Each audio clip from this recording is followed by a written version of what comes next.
येत असलेल्या 100 दिवसांच्या 7 कलमी कार्यक्रमात पालघर जिल्हा क्रीडा अधिकारी कार्यालयाने 3रा क्रमांक पटकावला आहे। या अगोदर पालघर पोलीस दलाने राज्यात प्रथम तर आता क्रीडा विभागाने 3य क्रमांक पटकावून पालघर आदिवासी जिल्ह्याला राज्यात वेगळी ओळख निर्माण करून दिली आहे। पालघर जिल्हा आदिवासी बहुल जिल्हा आहे। जिल्ह्यातील आदिवासी खेळाडूंना पुढे आणण्याकरिता डहाणू आणि जव्हार प्रोजेक्ट ऑफिस यांच्या संयुक्त विद्यमाने आश्रम शाळेतील विद्यार्थ्यांसाठी टॅलेंट हंट चाचणीचे आयोजन करण्यात आले होते। एकूण 38,000 विद्यार्थ्यांचे आयोजन चाचणी झाली। यामध्ये 3,200 विद्यार्थ्यांची निवड करण्यात आली होती। एम्स स्फोटक फाउंडेशनच्या माध्यमातून आश्रम शाळांना 20,000 रुपयांचे क्रीडा साहित्य देण्यात आले आहेत। संपूर्ण जिल्हाभरात मैदानी क्रीडा प्रकारची निवड चाचणी घेण्यात आली। जिल्हा क्रीडा अधिकारी कार्यालय पालघर अंतर्गत 8 तालुके येतात व 8 तालुक्यांमध्ये तालुका क्रीडा संकुलाची निर्मितीचा मानस जिल्ह्याच्या ठिकाणी 25 कोटी रुपये खर्चून जिल्हा क्रीडा संकुलाची निर्मिती सुरू असून आंतरराष्ट्रीय दर्जाच्या क्रीडा सुविधा इथे निर्माण करण्यात येत आहेत।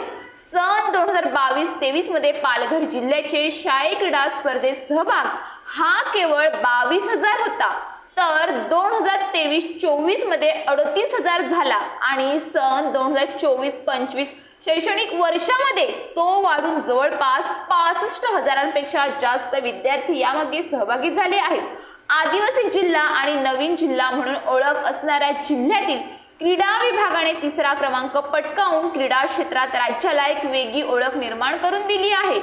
जिल्हा क्रीडा कार्यालयाच्या वतीने प्रत्येक तालुक्यात नेमलेले तालुका क्रीडा केंद्र प्रमुख तसेच सर्व क्रीडा शिक्षक यांनी ही जबाबदारी अत्यंत प्रभावीपणे आपल्या तालुक्यांमध्ये आपापल्या शाळांमध्ये राबवली व आपल्या शाळेचा सहभाग वाढून पालघर जिल्ह्याच्या खेळामधील असणारे नाव मोठे केले असल्याचे समाधान क्रीडा अधिकारी सुहास वनमाने यांनी व्यक्त केले आहे।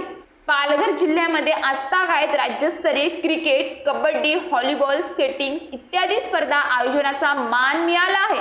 तसेच पालघर जिल्ह्यामध्ये व्हॉलीबॉल आणि स्केटिंग या राष्ट्रीय स्पर्धा शिबिराचं आयोजन देखील करण्याचा बहुमान पालघर जिल्ह्याला मिळाला होता।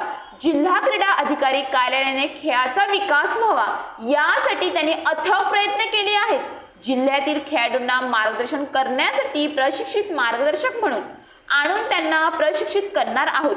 अद्यावत जिल्हा क्रीडा संकुल उभे राहत आहे।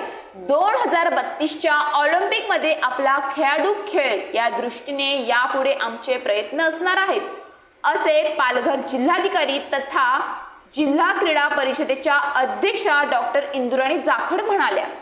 तसेच पालघर हा आदिवासी बहुल जिल्हा असल्याने व नव्याने निर्मित झालेला जिल्हा असल्याने पालघर जिल्ह्यामधील खेळाडूंना आणि शिक्षकांना 100 दिवसांच्या कार्यक्रमाद्वारे मिळालेला बहुमान आहे तो 100% प्रोत्साहित करणारा असेल। श्वास क्रीडा ध्यास क्रीडा या उक्तीप्रमाणे आदिवासी जिल्ह्यातून ऑलिम्पिक खेळाडू नक्की घडतील, असे जिल्हा क्रीडा अधिकारी सुहास वनमाने म्हणाले। News police reporter Nadeem Shaikh, Palghar.